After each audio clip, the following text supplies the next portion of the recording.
Alrighty, welcome everyone.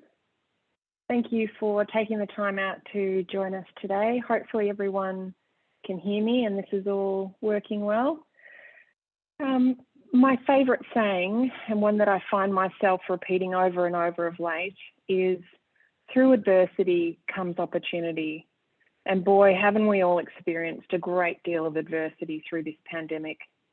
The impact of COVID-19 on our people and businesses was sudden and immediate, and the future for many remains uncertain. Businesses are in full swing, planning significant changes to keep up with the market changes, changing government policy, the almost inevitable further lockdowns, and of course, our changing financial position that has been hard hit by the year that was 2020. We are reliant on our people to work hard to get us through this and be flexible and understanding, despite being stood down on JobKeeper and moved to different hours and different jobs just to keep the business moving. And for the most part, haven't they been great? Most have ridden the wave with you and stuck by the company.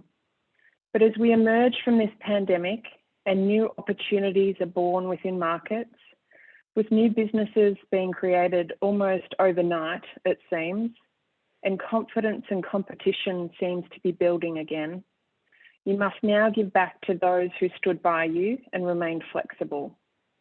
For many, the next opportunity to do this is at the performance review time. It's an opportunity after so much adversity to listen, to recognise, to reward in whatever way possible, to retain your most valuable assets.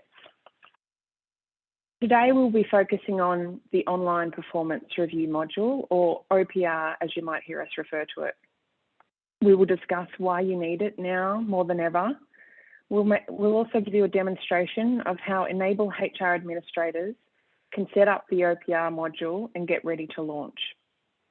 Today's webinar is powered by HR Assured and supported by Enable HR. Both are companies within FCB Group. Together, we help businesses around Australia and New Zealand navigate the complex employment laws by providing a range of services and products to ensure businesses are compliant. Before we dive in, my name is Nicole Vecito and I am a Senior Workplace Relations Consultant with FCB Workplace Law, and lucky enough to also have been part of the HR Assured team in recent years. I have almost 20 years experience in HR management with a range of businesses, including large global corporates such as BP and General Motors, and with companies on the smaller end or medium size, such as Baker's Delight, the franchisor, where I had the wonderful opportunity to work with both the head office, but also their smaller franchisees. I can appreciate that not everyone aspires to a performance management process or system that is as complex as those of the larger organisations. And so I'm going to make some suggestions today that should assist you to adopt a simple yet effective performance management system and process. I have a degree in psychology and I'm currently completing my law degree. I'm really passionate about performance management and helping employers get it right through the review processes, both to minimise legal risks, but also to help employers and employees achieve their performance potential. But performance management is tricky. It's so much more than just a process. There's people and behaviours and career aspirations and development stuff all to consider. We're going to talk about some of this today, and Judith is going to show you through the OPR system and suggest ways that you might like to set this up to suit your business, leaving you with the confidence that the process is set up and automated and you to spend your time supporting the business with all that people stuff. Over to you, Judith.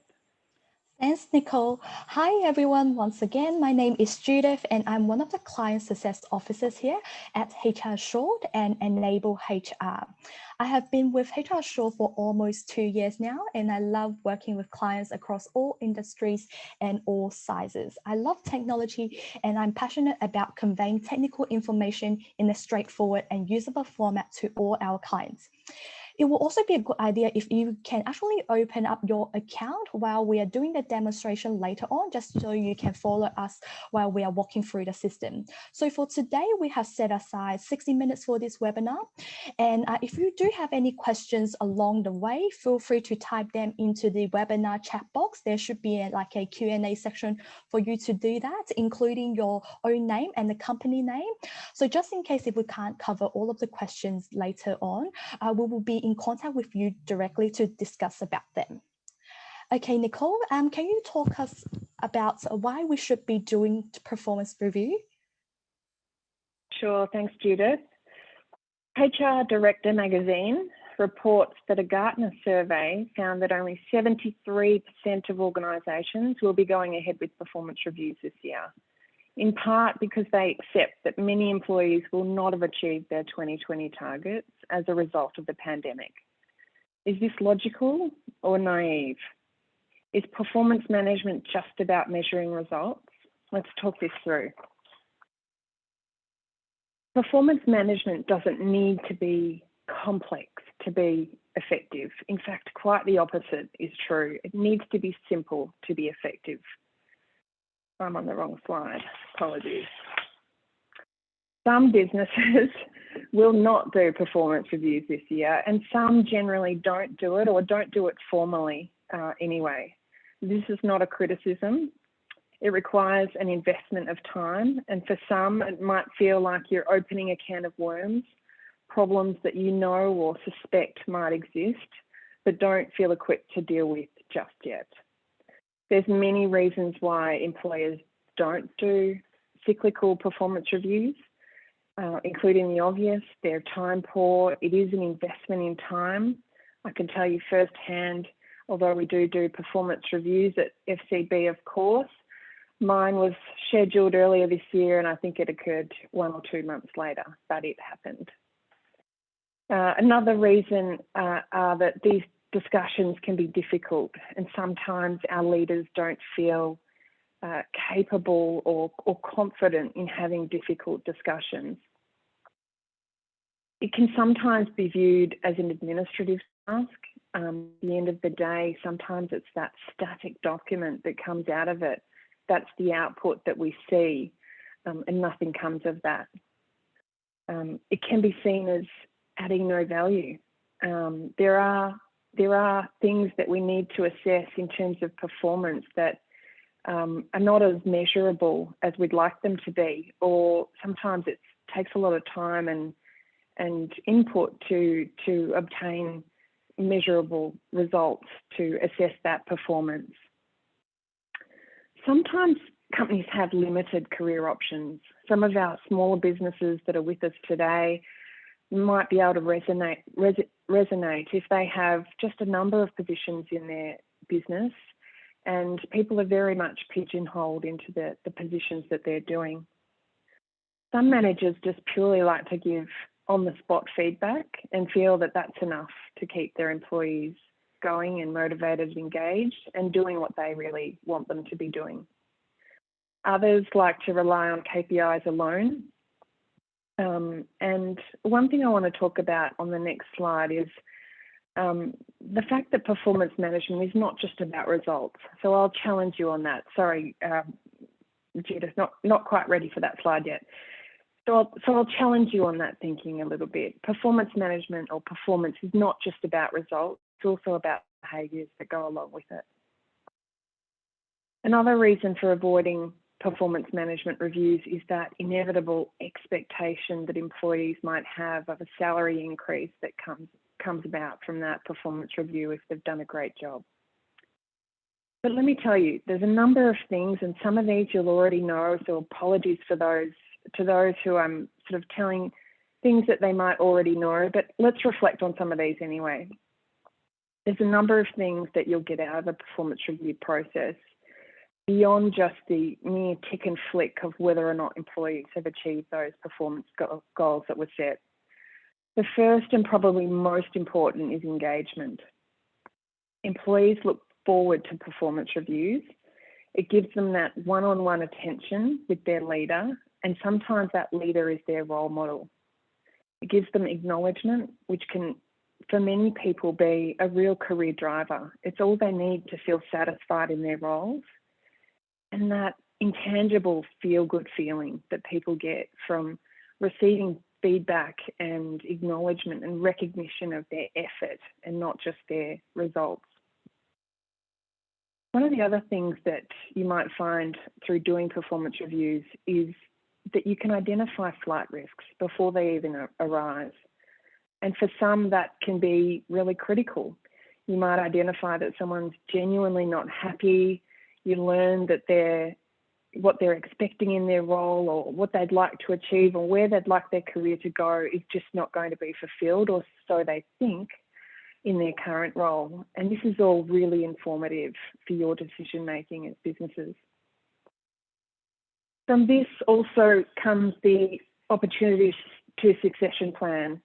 So for our smaller organisations, succession planning might be something that you have not yet touched on. And for those who don't know what succession planning is, let me give you a little brief summary. Succession planning is where we identify who internally might be suitable for roles within the business. Typically, we pick those critical roles that are necessary for the business to achieve its broader strategic goals. Sometimes these are senior sales positions, sometimes they're business development positions, sometimes they're marketing or HR, depending on what the business strategy is. You'll be able to identify what are those critical roles that you need for the next 12 months, 3 years, 5 years. By undertaking performance reviews, you can start to have the conversations and think about who might be appropriate for these roles. We know such and such is not going to stay in this role forever. So who have we got internally that we can start developing for that role now? Of course, you'll learn about people's career aspirations, and this will only feed into your succession planning. It'll help you do sometimes only little things to help people stay engaged and see their future with your organisation. It'll also help you identify development gaps, and I'm going to talk about that a little further in a moment. But that includes both on an individual level, but also across the organisation as a whole. Gives you a chance to identify those barriers to performance. So what's preventing people from performing? It could be something as somewhat little as communication issues. It could be that a process or a system's not working properly. Things that you could perhaps easily eliminate or manage in order to enable that person to perform. Of course, it helps to minimise legal risks, and your notes taken throughout the performance review process are often critical when legal situations arise. It also helps you to set goals and align those goals with business priorities.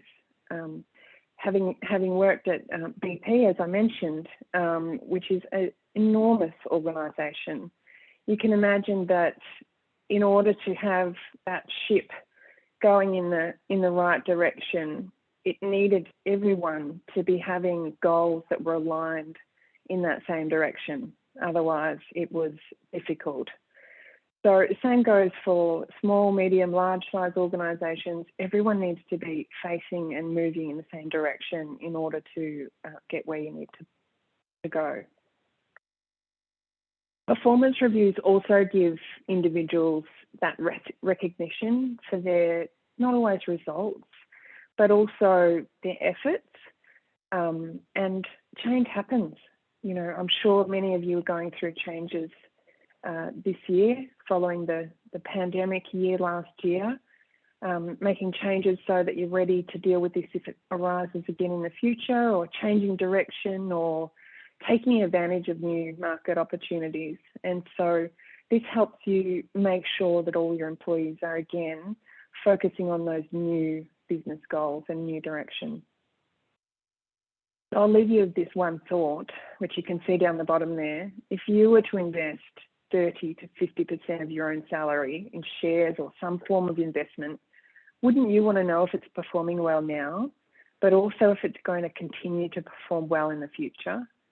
Performance management is similar in this regard, in that labour costs almost account for up to 50% or more in some cases of a business's expenses. So you really want to know not just whether or not people have achieved what you wanted them to in the past, but are they going to be able to achieve what you want them to achieve in the future? I'll jump onto the next slide now. Thanks, Judith. So, as I was saying earlier, it doesn't need to be complex to be effective. In fact, quite the opposite is true. It needs to be simple to be effective. It's a cycle that starts with goals, aspirations. It starts with your leaders giving team members guidance and directions. And you might be at any one of these stages. However, I'll preface that by saying that if you haven't got a plan for goals at an individual level, be somewhat cautious if you're going to assess performance before you have a plan. So the first stage being plan, obviously you do want to set some SMART goals. I'm sure that's terminology that you're all familiar with, and we'll cover that off very briefly later on. But I'd also encourage you all to consider including in that plan your values and behaviours. So I mentioned earlier that performance is not just about results and what you want to achieve, it's also about how you want people to achieve it. Many of you might already have values and behaviours in place, or a code of conduct that guides employees' behaviour. But this should not just be a compliance tool. If I was to say, don't think about the elephant with the green hat, don't think about the elephant with the green hat and the red scarf, what are you doing? You're thinking about it. So a bit like our children in some ways, telling people what not to do is helpful, and in some respects that's what our code of conduct often does. What we want to do is help employees to understand how we want them to go about achieving those results by really outlining for them what our values and behaviours are. So I'd really encourage you, if you don't already, to somehow start to integrate those values and behaviours into the performance plan this coming year. The next step is development. Now, you might skip this step if this is the first time that you're going to put in place a cyclical performance review process. It's difficult to identify what you should be developing if you haven't sort of been through a review process. So it's okay to skip this step, but in future, this is something that's going to add a great deal of value to the organisation once you understand where your gaps are. And think strategically. With this performance, online performance review module that Judith's going to take you through, you'll see some fantastic, or Judith might talk about some fantastic reporting capability. This gives you the opportunity not just to look at an individual level, but to look across the organisation as a whole. You might have already identified what capabilities you need as a business to achieve your strategic business objectives. And through this process, you might identify as a whole across the organisation where some gaps might be in fulfilling those capabilities that you need. This is an opportunity to be strategic and essentially direct any L&D or training budget that you may have into those areas that are really going to count and add value, not just to the individual, but to the business as well. The next step in the process is the review process. This is not the end of year assessment. This is a check-in with employees, see whether they're on track. Again, to opportunity to identify any barriers to their performance. That might be, as I said, small things, systems, people, processes are not working and they can't achieve what they want to achieve. It might also be resetting those goals. If your business is going through change, you might also need to change those goals that you've established at the start of the performance year to new goals to make sure that, again, everyone's moving in the right direction. The other thing that the review review step is important for is to make sure that there's no surprises come that final end of performance year review. This is about managing risk, and you know, is a really important step in, again, collecting those notes that can be critical should performance or legal risks arise. I mentioned just now that businesses change, there's new business opportunities present themselves, and they don't always do that at the beginning of, you know, conveniently at the beginning of your performance year. So they will happen throughout, and you want to be able to jump on those opportunities when they arise. So too, you need to adjust the goals of employees. Similarly, if you have employees changing positions, new people coming on board, there's no need to wait till, you know, the start of the performance year again to set goals with those people. You can do that in the middle of the year or whenever that occurs, and this is an opportunity to do that at that review step. The next step is the final year review, and this is obviously where you'll be reviewing performance against the goals that you set at the beginning of the year. For those that have or intend to integrate their values and behaviours, it's a chance to assess whether or not people are demonstrating those values and behaviours, and it may be a chance to rate overall performance. And again, I just want to caution you by saying that if performance reviews or cyclical performance reviews are new to your business, this is probably something that you might decide to hold off on to later years.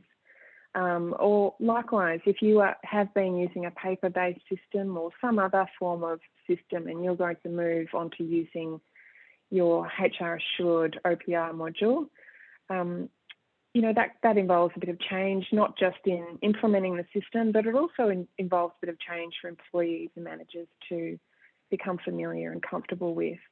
Sometimes performance ratings might not be appropriate for those reasons, and perhaps because of the year that 2020 was. So I just want to say it's okay to leave that out if you feel like your people or your business is not ready, and bring that in at a later time when it's more appropriate. In reviewing employees' performance, there's a number of things that you might do. I know we talk about SMART goals, which are measurable. Values and behaviours can be very difficult to measure. They can be subjective. There's a number of things that you can do that will add value to this step in the process. You might consider some formal or informal 360-degree feedback processes. Sometimes that could involve speaking with external people. It could be speaking to your suppliers or your customers to understand how their experience was with your teams and individuals within those teams. This can be really important both from a employee perspective and a business perspective. On one hand, it may provide feedback that sort of reinforces the way that your team goes about business on your behalf and represents you as a business. On the other hand, it could be a great opportunity to identify some risks to the business and barriers to performance. I would say to line managers, when helping them become better leaders, this process is about listening. So if you don't mind me saying, shut up and listen, listen, listen. Employees should do about 70% of the talking within a performance review process. And by enabling your employees to drive their own performance discussions, you're empowering them, you're encouraging them to commit to their performance goals and take accountability for their performance outcomes. And with that will come greater engagement. The final point I want to make on this slide is that, I mentioned earlier that performance review processes are a great opportunity to recognise and reward employees. We can do this in simple ways. It doesn't need to be financial. Throughout the actual conversation, I'd encourage you to listen, acknowledge, summarise, and inquire, ask questions. And this will inevitably give your employees the perception that you care and you're listening, and what they have to say is important. And that's going to be very powerful for both them and the way forward. In terms of reward, we've heard a lot about flexibility post-COVID, and this is certainly something that's trending to varying degrees and possible to varying degrees for organisations depending on their operations, but perhaps something to consider this time round, and whether or not that's something of a reward or benefit that might be offered to employees into the future and following this cyclical process this year.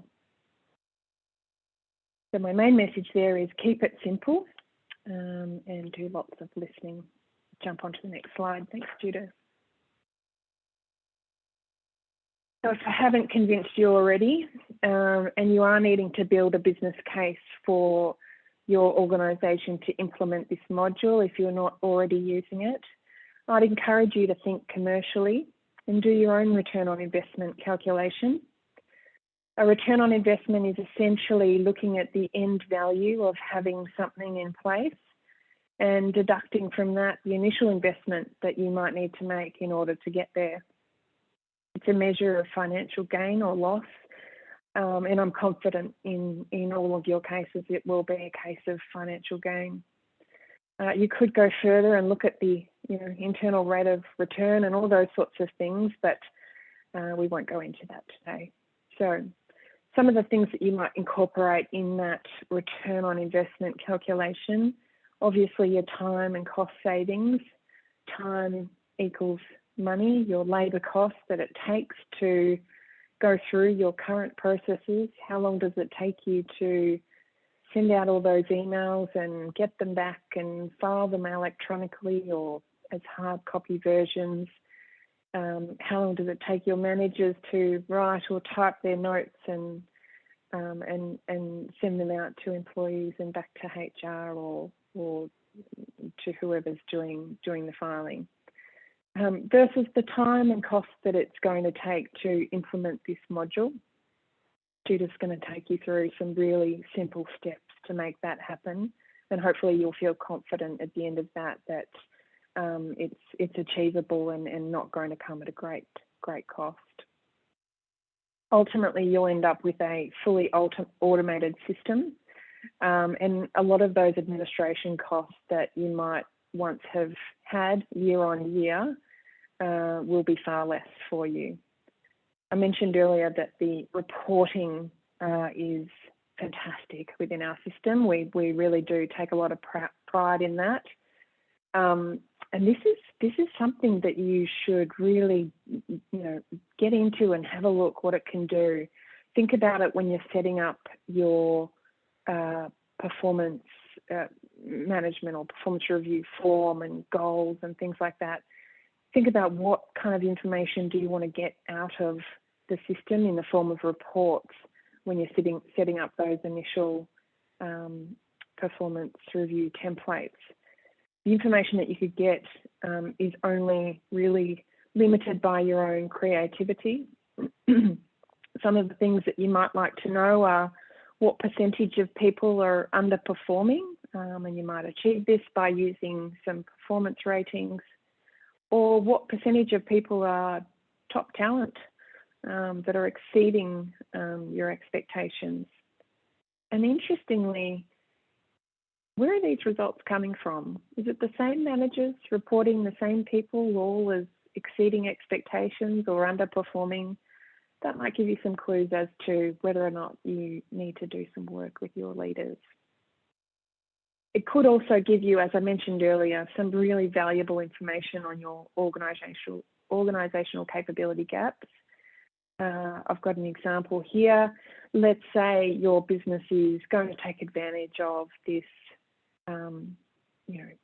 shift to, digital, whatever it may be, digital retail or e-commerce, and you notice that all of your employees are really great at in-person sales. They might be great presenters, but maybe you don't have as much capability as you need in your SEO and digital marketing and those types of capabilities that you're going to need to achieve your business strategy.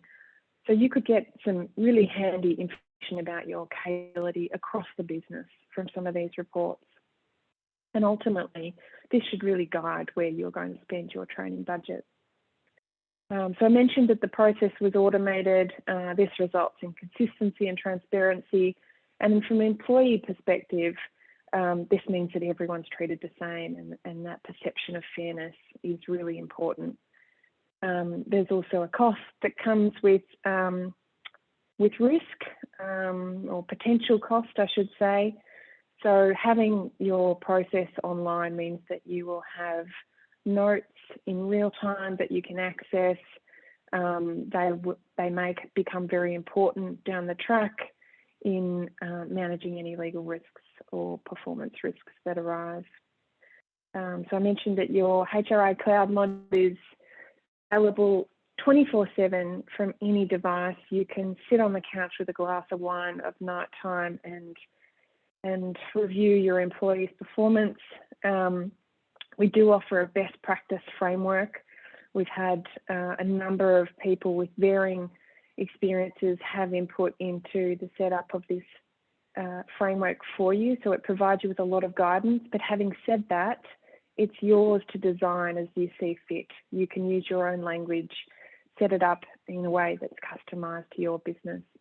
And finally, and importantly, from an administrative perspective, it integrates with your HRA Cloud. So there's one source of truth for your employee records and no need to be setting up new employees in this system all the time.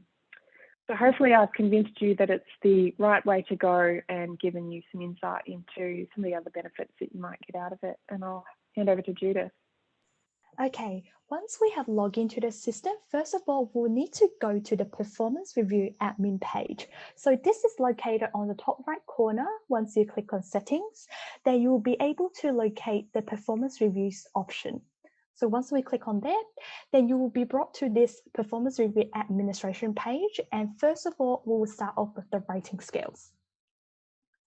So for the rating scales over here, our system comes with a standard 5-point scale, which I believe many of our users, they just stick with this one. And you do have the flexibility of creating your own rating scale. So I will just quickly show you how you can create a new one. So if you click on New Rating Scale, then over here, the system will ask you to fill in the code. So the code will be something that the system will rely on to recognize this particular rating scale and assign it with a key result area where you need to run a bulk import on the system. And it can be the same as the name, so feel free to just set those up to be the same thing. So I will just quickly set up one to start off with.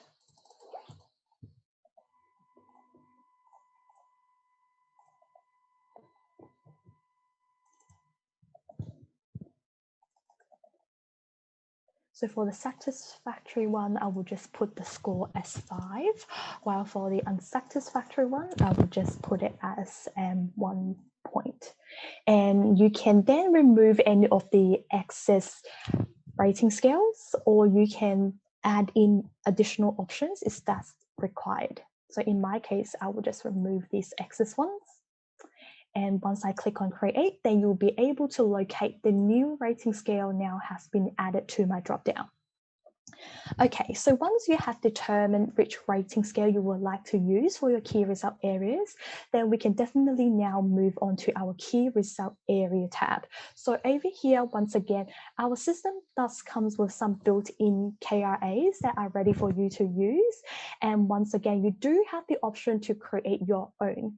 And in my account over here, I did create some already, and I have actually numbered them as well, just so if you do wish the key result areas to be launched in a specific order, then you can order them numerically, or it can once again be done alphabetically. So that's totally up to you. So now let us quickly create a new key result area. Once again, the code is used for importing purposes, which we will also talk about very shortly. And I will quickly enter the title of this as well. And I will actually number it as 6, just so it falls under this order.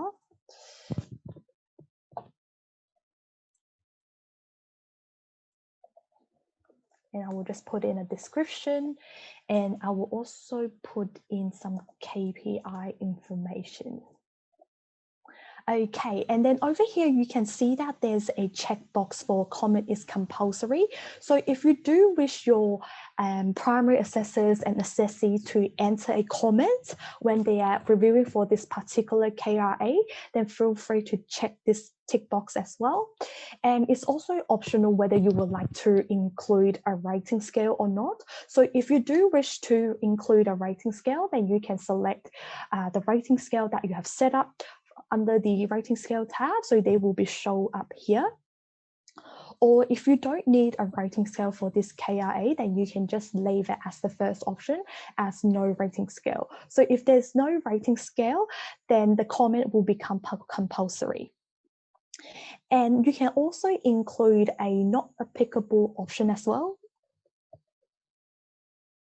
Okay, and after you have entered all of the details, then you can click on create. And you can then see that my new key result area is now being created. Okay, so once we have created all the key result areas that we would like to use, then we can also group them accordingly. So for the groupings, it can actually be done based on your own preference. So in my case here, I have grouped them based on the position titles. And in some cases, you maybe like to group them based on the departments. So today I will actually work on the business development manager group.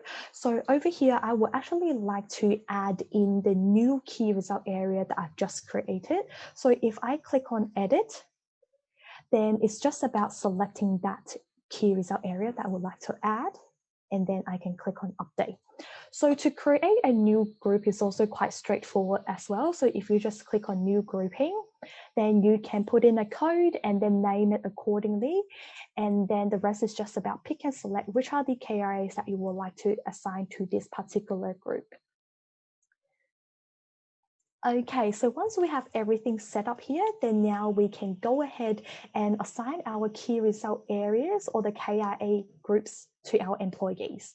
So now let me just quickly go to an employee record just so we can show you how this works. Okay, so I will just use Angela as an example here. So once I click on the employee record, I can then go to their performance reviews tab. So over here, I will first go to their key result areas tab to assign the KRAs out. So once again, we can assign the groups or it can be individually assigned. So now, because Angela is actually the business development manager, so I will just assign her with the business development manager group that I've set up. So it will just be about ticking which group you would like to assign to this employee and then click on assign groups. Then you can see that the KRAs that we have set up particularly for this group has then been assigned as a group. Okay, and then if there's any particular individual KRAs that you would like to specifically review for this employee, then you can use the second option to assign an individual KRA. So maybe I would like to add in adaptability. So I will just tick this and then I can assign this individual KRA to my employee as well. Okay, so this is how you can actually assign your KRA groups and individual KRAs to employee records. So the other way of us doing this will be by running an import. So the import option, they are located on the top right corner. So if you click on actions, then you can go to integration from there.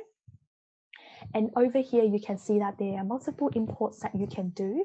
And let's expand this section for Excel spreadsheets. And over here, you'll be able to locate an importer for performance review details. So I will just click on it. So on this page here, you can actually run 3 types of imports. So the first one is for you to bulk create KRAs. So you can fill in this first spreadsheet to create all the KRAs that you would like to track for your employees in the account. And then the second option is for us to assign individual KRAs. Then you can select the second spreadsheet to use and fill out the details accordingly. And once you have filled out the details, then you can upload it via this option here. And then the last one is for us to assign KRA groups. So feel free to explore these spreadsheets. And if you do have any questions about running these imports, feel free to reach out to our client success team directly so we can guide you through this process in detail. But for today, we won't go into too much detail on it. Okay, so now once we have set up all these, then we can launch it to our employees. So now let me just quickly go back to the employee management module.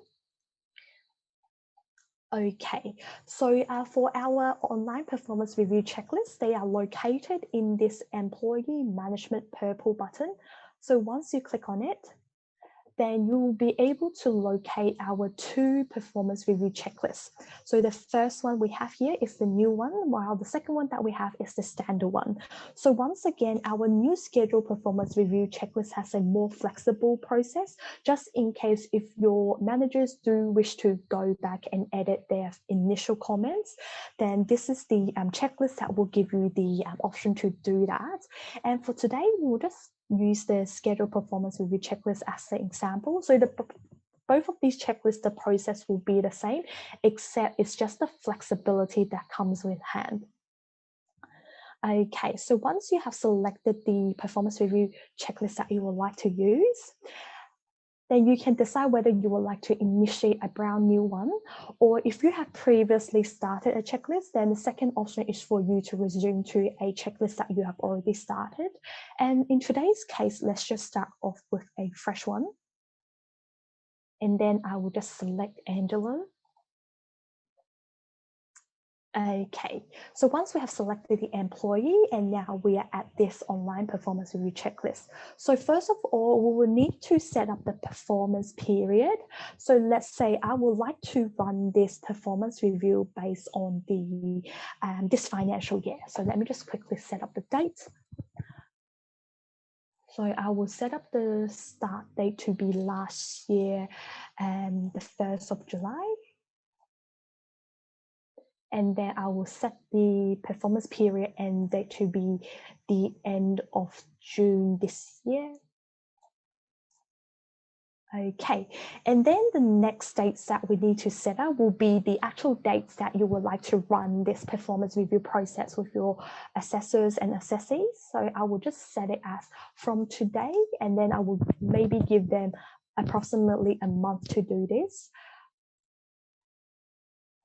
So I will set the deadline to be next month. Okay. All right, so once you have set up the dates, then we can now prepare for the performance review. So over here, this is just for confirmation purposes only. So this is allowing you to review your employee's job description, and then just to take note of, did you make any internal notes against their employee record that need to be raised during this performance review process. And you can also review any of the existing development objectives that you would like to discuss with them during this process as well. So once you have confirmed you have done all these, then you can just click on go to confirm this step. Okay, yep, perfect. So now you have confirmed that you're prepared for your performance review, then we can now proceed to the next step here. So over here, you can assign yourself to be the primary assessor, or you can also select the direct manager for this particular employee to be the primary assessor. So I will just quickly select, let's say, the store manager to be Angela's primary assessor. and automatically the employees is selected by default.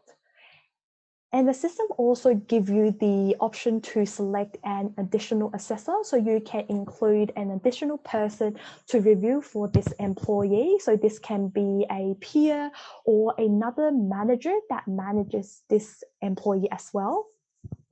So feel free to use this option if it's required, but otherwise you can just leave it as blank and then proceed to the next step. So over here, this is the step that we actually initiate the performance review process to the assessors and assessees in self-service. So we will recommend you to do a preview first. This will allow you to check the key result areas that you have assigned to the employees just to ensure they are all good to go. So I can see that my key result areas are listing in the correct way, and I can see that the individual KRA is also showing up. So these all look good to me. Then now I can go ahead and click on generate. Okay, perfect. So now we have initiated this performance review process. So now in both the primary assessors and the assessees end, they will receive a notification email telling them that they will need to do their performance review. So I will just quickly show you how one of these emails notifications will look like. Okay, so this is one of the emails that an employee has received in relation to her self-assessment for her performance review. So the system will tell her that what's the performance period that she will need to review for, and also what's the deadline. And then it will just include an option for her to click on to log into her self-service portal and just to remind her about the username. So on the manager's end, they will receive a similar email notification as well. And now I will just quickly show you how the self-service portal will look like once we have launched it.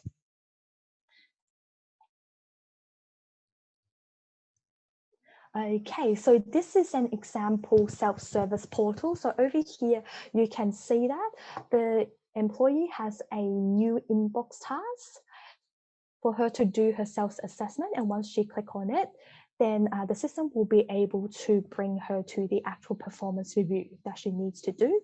So I'll just click on it. So over here, the system will tell them how many key result areas that they need to review for and any of the existing objectives that they will need to review for during this performance period. And then they can click on the first KRA to start writing and enter their comments. So this process will be the same for both the assessors and assessees, except for the assessors, they will actually get a second round for them to enter the final ratings after the meeting has been conducted. So for today, we won't go into how the managers and employees will be actually doing this, but we do have some training videos that you can share to your managers and the employees just so they know how to complete their part in the self-service portal. Okay, so now I will just quickly show you what happens after an employee has and the primary assessor has completed their performance review. Okay, so this is a previous performance review that I've already started, and the employees and managers has completed their part. So you can see that the primary assessor is now completed, as well as for the employees. These two steps are all ticked. And you can see that over here, the step has also been updated to review is complete, and the performance review report has also been sent to the employees. And the meeting date will actually be entered by the managers, where they are filling in the final ratings, and this will be captured by the system as well. So over here, as the account admin or HR admin person, you do have the option to assign yourself with the online performance review notification user access role. This means that the system will be able to notify you when the assessor and assessees has completed their part of the performance review, just so you know you can come back to this checklist to finalize with the last section of this checklist, which is to confirm the outcome for this performance review. Okay, so over here, if the employees, they do get a promotion or an increase in their salary, then you can select yes. And then the system will then prompt you to create the relevant letter to advise the employees about their changes in their employment. And if you do wish to have a specific action plan involved, for example, a performance improvement plan, then the system will also be able to prompt you to create the relevant letter advising that as well. So once you have created these relevant documents, then you can send out the email so the employees know what are the documents that they will need to acknowledge, and you can also then inform like the relevant parties about these. And at the end of this section, the system also give you the reminder, just so if you do wish to set up a reminder for yourself for the next performance review that you would like to do for this employee, then you can set up a reminder at this step to remind yourself about it later on. So once these are all complete, then we can then go ahead and complete this checklist. Okay, so this is the first way that we can complete an online performance review checklist. And once again, we can actually do this in bulk. So now I will just quickly show you how you can actually launch this checklist in bulk. So as the account admin, you should have access to the bulk launch checklist option already. And once you are at this bulk launch checklist tab, then you can click on create a new bulk launch. And then over here, you can name which bulk launch is this for. So let's say I would like to run this bulk launch for this particular sub-branch that I have. So I will just put in this as the name. And then I can select the relevant performance review checklist that I would like to use. And the system will also ask you which records type would you like to initiate this for. And in today's scenario, I will just do it for my employees. And over here, I will just select the sub-branch that I would like to bulk launch this for. And once you have selected the relevant branches, then the system will then pull up the employees that are located under this branch just to see whether if you would actually like to launch it across all of these employees, or if there's any particular employee that you don't wish to launch the performance review for, then you can just deselect them from the list. Then you can proceed to the next step. So I will quickly show you how the next step will look like because we do have only have limited time. So I'll just launch one already. So for the next step, what you will see is you will be able to set the values for the dates as well as the assessment days, and also bulk assign the primary assessor.